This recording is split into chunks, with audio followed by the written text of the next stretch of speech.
ரிஷபராசி அன்பர்களே, ஆடி மாத பலன்கள் உங்களுக்கு அனுகூலமா இருக்கிறதா? எதெல்லாம் செய்யலாம்? எதெல்லாம் உங்களுக்கு அதிர்ஷ்டமா இருக்கும்? எதில கவனமா இருக்கணும்? இந்த மாதத்தில உங்களுக்கான வழிபாடு என்ன? இதெல்லாம் பார்க்கணும். ஃபர்ஸ்ட்டு சாதகமான விஷயங்கள். சூரியன் இவர் உங்க ராசிக்கு 3ஆம் இடத்துல சஞ்சரிக்கிறது தான் ஆடி மாதம்.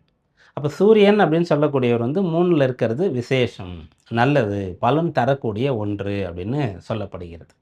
என்ன மாதிரியான விசேஷம்னு கேட்டா, உங்களுக்கு உடன் பிறந்தவர்களோடு ஏதாவது பிரச்சனைகள் இருந்தா, அத சரி பண்ணிக்கலாம்.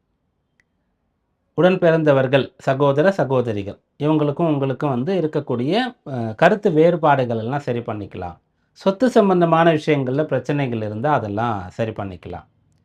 அதேபோல நமக்கு டைரக்ட்டா உடன் பிறந்தவங்க இல்லாம சித்தப்பா, பெரியப்பா பசங்களா இருப்பாங்க இல்லையா? அவங்க யாரையெல்லாம் நீங்க ஆஸ் எ பிரதரா, ஆஸ் எ சிஸ்டரா நெனைக்கிறீங்களோ, நெனச்சிட்டு இருந்தீங்களோ, இவங்களோடலாம் உங்களுக்கு இருக்கக்கூடிய பிரச்சனைகள சரி பண்ணலாம் அப்படின்னு சொல்லக்கூடிய விஷயம் இருக்கிறது. இவங்களோட சேர்ந்து நீங்க ஏதாவது செயல்கள செய்தா அது பலன் தரும். நெறைய குடும்பங்கள்ல உடன் பிறந்தவர்கள் சேர்ந்து ஒரு பிசினஸ் பண்ணிட்டு இருப்பாங்க.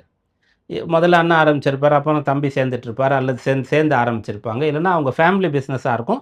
2 பேரோ, இல்ல 3 பேரோ, 4 பேரோ சேர்ந்து செஞ்சுட்டுருப்பாங்க இல்லையா? அதெல்லாம் ரொம்ப நல்ல பலன்கள இப்ப கொண்டு சேர்க்கும். அப்ப சூரியன் 3ஆம் இடத்துல இருக்காரு. 3ல இருந்தா காரிய ஜெயத்த குடுக்கணும். அதனால இத சொல்லியிருக்கோம். 3ஆம் இடம் சகோதர ஸ்தானமா இருக்கிறது. அதனால சொல்லியிருக்கோம். மேலும் இத வலுப்படுத்துவதற்கு இந்த பலன்கள பிரதானமா சொல்றதுக்கு நமக்கு எது காரணமா இருக்குன்னு சொன்னா, ராசியில சகோதர காரகன்னு சொல்லக்கூடிய செவ்வாய் இருக்கிறது.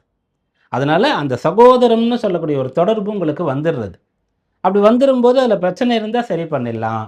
அப்போ நல்லா இருந்ததுன்னு சொன்னா அத டெவலப் பண்ணிக்கலாம். அதனால நீங்க பலன்கள, ஆதாயங்கள அடையலாம். சகோதர விஷயங்கள் இந்த மாதத்தில சாதகமா இருக்கிறது. அப்போ மேஷ ராசியில முதல்ல ஒரு பையனோ, பொண்ணோ வீட்ல இருக்காங்க அப்படின்னு சொன்னா, அடுத்த குழந்தைக்காக பெற்றோர் காத்துட்டு இருந்தா, இப்ப கிடைக்கும் அப்படின்னு சொல்லலாம். ஏன்னா, இவங்க மேஷ ராசியில இருக்கக்கூடியவர்களுக்கு சகோதர பலம். அப்போ ஒரு சகோதரன் வருவதற்கு, பிறப்பதற்கும் கூட இப்போ சாதகமான அம்சம் இருக்கிறது என்பதாக சொல்லலாம். அப்புறம் காரிய ஜெயம்னு சொல்றது. எந்த ஒரு செயல நீங்க எடுத்தாலும், அதில ஜெயிச்சு காட்டுறது. அதில வெற்றி பெறுவது, லாபம் அடைவது, அத நிறைவேற்றி காட்டுவது. அந்த ஒரு அம்சம் இருக்கிறது. அதனால இந்த மாதத்தில வேலை பார்க்குற இடத்துல உங்களுக்கு நல்ல பெயர் கிடைக்கும். கௌரவம் கிடைக்கும். சில பேருக்கு தசாபுக்தியும் சாதகமா இருக்கக்கூடியவர்களுக்கு இன்கிரிமெண்ட் கிடைக்கும், ப்ரமோஷன் கிடைக்கும். அப்படிப்பட்ட விஷயங்கள் இப்போ சாதகமா இருக்கிறது.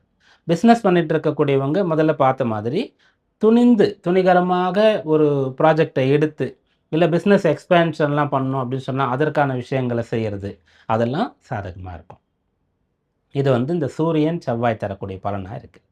புதன் உங்க ராசிக்கு 2, 3ஆம் இடங்கள்ல இந்த மாதத்துல சஞ்சரிக்கிறாரு. அப்போ 2ஆம் இடத்துல புதன் இருக்காருன்னு சொன்னா, ஏற்கனவே புதன்னா புத்தி காரகன், வித்தை காரகன். நம்ம பேசுறோம் இல்லையா? அந்த வாக்கு நல்லா வரணும்னு சொன்னா, புதன் நன்றாக இருந்தா தான் வருமே. புதன் 2ஆம் இடத்துல ஒருத்தருக்கு இருந்து, அந்த புதன குருவும் பார்த்துட்டாருன்னு சொன்னா, அவங்களுக்கு இந்த படிக்காத மேதைன்னு சொல்லுவோம். ஒரு விஷயத்த பல ஆண்டு காலம் பாடுபட்டு கற்றுக்கொள்ளாமலே அதில தெளிவு வந்துரும்.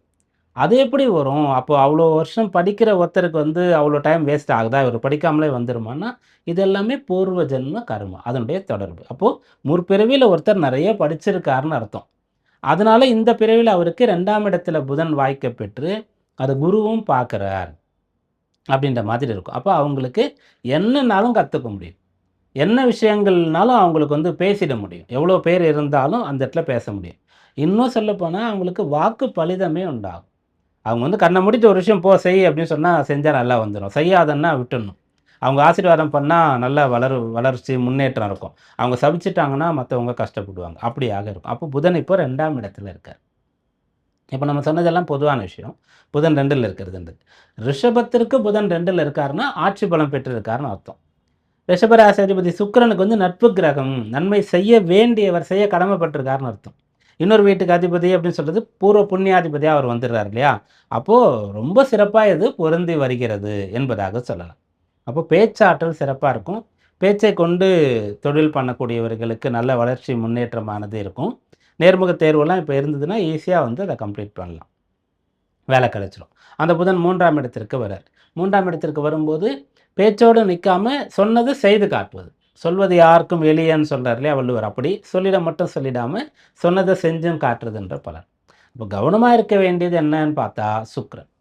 சுக்கிரன் வந்து உங்க ராசிக்கு அதிபதி. அவர் எவ்வளோ பலமா இருக்காரோ, நீங்க அவ்வளோ நல்ல பலன்கள அடையலாம். ஆனா, அவர் வந்து கேதுவோட சேர்ந்து இருக்கும்போது கொஞ்சம் பலம் குறைகிறது. அப்புறம் கேதுவிடத்திலிருந்து விடுபட்டு, அடுத்த ராசிக்கு பயிற்சி ஆகுறார் இல்லையா இந்த மாசம். அப்ப என்ன ஆகுதுன்னா, நீச்சம் ஆயிடுறார் அப்படின்னு சொல்லக்கூடிய ஒரு நிலை வருகிறது. அதனால இந்த மாதத்தில ராசியாதிபதி சுக்கிரன் கொஞ்சம் பலம் கம்மின்னு சொல்றதுனால, நம்ம முதல்ல சொன்ன பலன்லேருந்து அப்படியே எடுத்து பாருங்க. சகோதரர்களோடு சேர்ந்து பண்ணா நல்லாயிருக்கும். உங்களுக்கு எது பலமோ, நல்லா பேச வரும் அப்படின்னு சொன்னா, அந்த பலத்த நீங்க பிரயோகப்படுத்தணும்னு சொல்லியிருக்கோம். இதில நீங்க கவனமா இருக்கணும். மற்றபடி சுக்கிரன்னு சொன்னா என்னன்னா, அவர் வந்து இது போல உலகியல் இன்பங்களுக்கு உண்டான ஒருத்தர். அதனால பிரச்சனை ஏற்படும்படியான ஒரு வாய்ப்பு இருக்கிறது. கட்டுப்பாடு தேவை. இந்த மாதத்தில் உங்களுக்கான வழிபாடு அப்படின்னு பார்த்தா, ரிஷப ராசி, ராசியாதிபதி சுக்கிரன் பலம் குறைஞ்சிருக்கார். அந்த சுக்கிரனுக்கான ஒரு அம்சம் என்னன்னு கேட்டா, வெள்ளிக்கிழமை அப்படின்னு சொல்றது. ஆடி மாதம்னா வெள்ளிக்கிழமை தான் விசேஷமே. ஆடி மாதத்தின் ஒவ்வொரு வெள்ளிக்கிழமை நாளும் உங்களால முடிந்த அளவிற்கு விரதம், வழிபாடு, கோவில், தானம், தர்மம் இத செய்யுங்க. இந்த மாதம் அற்புதமா இருக்கும்.